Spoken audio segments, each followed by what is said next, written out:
வணக்கம் சிலோன் புஷ்ப ரசிக உள்ளவர்களுக்கு நான் உங்கள் விஜய் பிரேம். இந்த வீடியோவில் என்ன பற்றி சொல்ல போறோம், தல தோனி MS தோனி வந்து மறுபடியும் கிரிக்கெட் வாழ்க்கைக்குள் இந்தியன் கிரிக்கெட் டீமுக்குள் வருவாரா மாட்டாரான்ற ஒரு கேள்வி இருக்கு. அது என்னத்துக்காண்டி அந்த ஒரு கேள்வியை கேட்கிறாங்கன்னு சொல்லி பார்த்தா, இப்ப IPL போட்டிகள் வந்து விறுவிறுப்பாக நடந்து கொண்டிருக்கு. இந்த நேரத்தில் இந்த IPL போட்டிகள்ல ரொம்பவும் நிதானமாக தன்னுடைய பணிகளை சரியவர செய்து கொண்டு வர MS தோனி, தல தோனி. இப்ப அந்த வரிசையில வந்து இந்திய கிரிக்கெட் வாரியம் வந்து என்ன செய்திருக்காங்கன்னா, மேலிடத்துல பேசியதாக ஒரு தகவல், உண்மை போய் தெரியவில்லை, ஒரு தகவல் ஒன்று வந்துச்சு. அதை பற்றி சொல்லுவோம் நாங்கள், ரைட்டா, சரியா? அப்ப கேட்டிருக்காங்க, பேச்சுவார்த்தைகள் நடந்துருக்கு.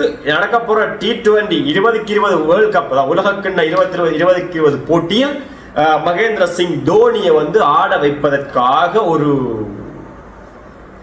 பேச்சுவார்த்தைகள் நடைபெற்றுக் கொண்டிருப்பதாக நாங்கள் அரசல் புரசலா கேள்விப்படுறோம். சரி, அப்படி அரசல் புரசலா கேள்விப்பட்டாலும் அவர் தன்னுடைய 40-42 வயசு ஆகுது. இவரால் என்னத்தை செய்யலும், இவர் வந்து என்னத்தை புடுங்க போறார், இவரால் என்ன செய்யலும், வயசு போயிட்டுது, இவரால் எல்லாம் எதையும் செய்ய முடியாது அப்படின்ற கேள்வி, அப்படின்ற ஒரு விஷயம் இருக்கு. அதையும் ரசிகர்கள் இல்லை, அந்த டீம்ல இருக்கிற பிளேஸ்லயே சொல்லி கொண்டு வர்றதால இவர் எதுக்கு அவசரப்பட்டு போனாரு, இனி வந்தாலும் விளையாட விட மாட்டோம் அப்படின்னு சொன்ன மாதிரி கதைகள்லாம் போகுது.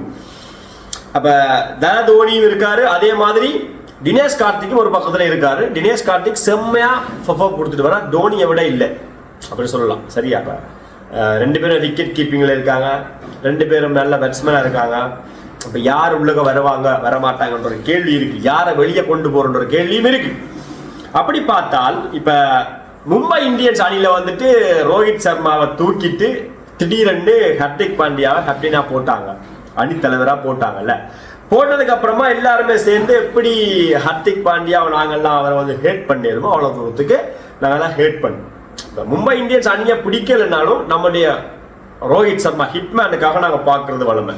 அதே மாதிரி சென்னை சூப்பர் கிங் அணியை பிடிக்கும், எல்லாருக்கும் பிடிக்கும், பிடிக்கலனாலும் MS-க்காக மேட்ச் பார்க்கறது வளமை.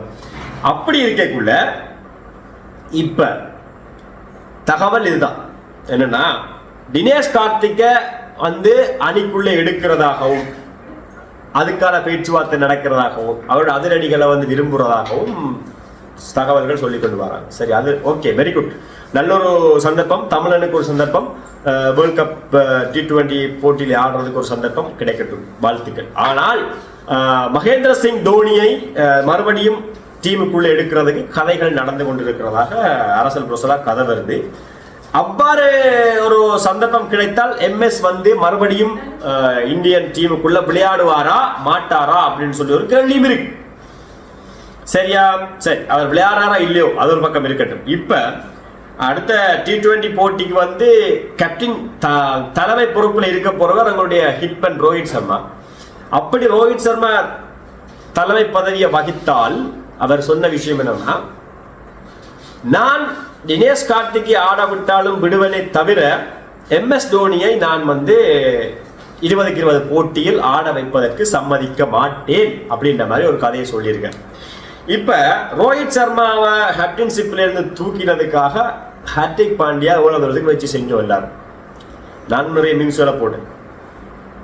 அதே விஷயத்தான் ரோஹித் சர்மா செய்ய போறார் போல இருக்குது. மகேந்திர சிங் தோனி மறுபடியும் வந்து விளையாடினால் டீமுக்கு ஒரு எல்லா பிளேஸுக்கும் ஒரு ஒரு உற்சாகம் இருக்கு. மற்றபடி இல்லாம இல்ல, இருந்தாலும் 100க்கு 150% இருக்கும். அதை நீங்க ஒத்துக்கொள்றீங்களா? மகேந்திர சிங் தோனி அப்படின்னு சொன்னா ஐடியா முழுக்க பிளானிங், என்ன செய்யலாம்னு சொல்லி ஒரு பிளானிங்.